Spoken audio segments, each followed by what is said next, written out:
Hi, I am Zixuan, and this is my self-reflective video for the gas chromatography practical section. In this reflection, I will explain what I did, what I learned, my modest point, and what surprised me the most. In this practical, our objective was to identify the fatty acid methyl ester composition of palm oil using GCFID. First, we weighed 23 grams of palm oil and transfer it into a beaker. Then, we added the methanolic sodium hydroxide solution directly into the beaker while stirring. We continue stirring the mixture for 10 minutes to allow the reaction to occur. After that, we transfer 10 ml of the reaction mixture into a test tube for phase separation. Then, we added 1 ml of hexane into a GC vial and transfer the clear upper layer into a vial for injection. Finally, the prepared sample was injected into the GCFID, which separated and detected the fatty acid methyl ester based on their retention times. From the chromatogram, we identified several fatty acids in the palm oil. These three components, which I highlighted in red on the slide, were the major fatty acids in our sample.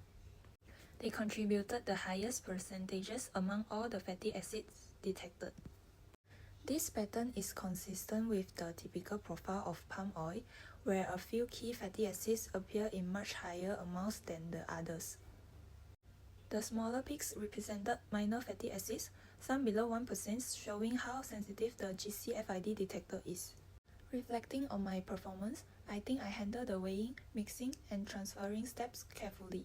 I learned how important it is to avoid contamination and to transfer only the clear upper layer because this affects the peak accuracy.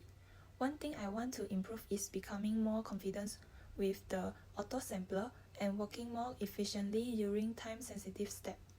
My modest point was interpreting peaks that looked similar, especially when multiple isomers appeared at nearby retention times. It was challenging to determine which peak corresponds to which fatty acid.